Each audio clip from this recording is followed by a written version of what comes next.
خطبہ نمبر 16۔ اس وقت جب آپ علیہ السلام کی مدینے میں بیعت کی گئی اور آپ علیہ السلام نے لوگوں کو بیعت کے مستقبل سے آگاہ کرتے ہوئے ان کی قسمیں بیان فرمائیں۔ بسم اللہ الرحمن الرحیم۔ میں اپنے قول کا خود ذمہ دار ہوں اور اس کی صحت کا ضامن ہوں، اور جس شخص پر گزشتہ اقوام کی سزاؤں نے عبرتوں کو واضح کر دیا ہے اسے تقوی شبہات میں داخل ہونے سے یقیناً روک دے گا۔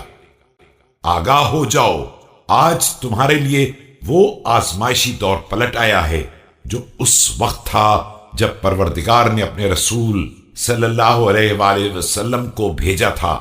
قسم ہے اس پروردگار کی جس نے آپ صلی اللہ علیہ وآلہ وسلم کو حق کے ساتھ مبعوث کیا تھا کہ تم سختی کے ساتھ تہوبالا کیے جاؤ گے، تمہیں باقاعدہ چھانا جائے گا اور دیگ کی طرح چمچے سے الٹ پلٹ کیا جائے گا، یہاں تک کہ اسفل اعلیٰ ہو جائے اور اعلیٰ اسفل بن جائے، اور جو پیچھے رہ گئے ہیں وہ آگے بڑھ جائیں اور جو آگے بڑھ گئے ہیں وہ پیچھے آ جائیں۔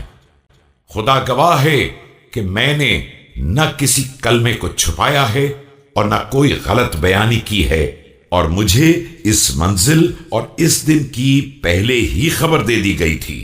یاد رکھو کہ خطائیں وہ سرکش سواریاں ہیں جن پر اہل خطا کو سوار کر دیا جائے اور ان کی لگام کو ڈھیلا چھوڑ دیا جائے، اور وہ سوار کو لے کر جہنم میں پھاند پڑیں، اور تقوی ان رام کی ہوئی سواریوں کے مانند ہے جن پر لوگ سوار کیے جائیں اور ان کی لگام ان کے ہاتھوں میں دے دی جائے تو وہ اپنے سواروں کو جنت تک پہنچا دیں۔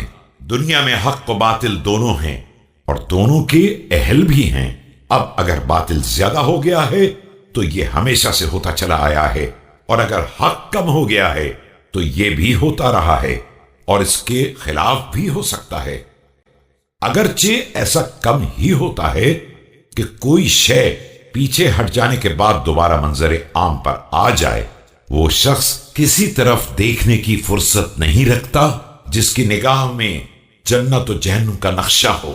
تیز رفتاری سے کام کرنے والا نجات پا لیتا ہے، اور سست رفتاری سے کام کر کے جنت کی طلبگاری کرنے والا بھی امیدوار رہتا ہے، لیکن کوتاہی کرنے والا جہنم میں گر پڑتا ہے۔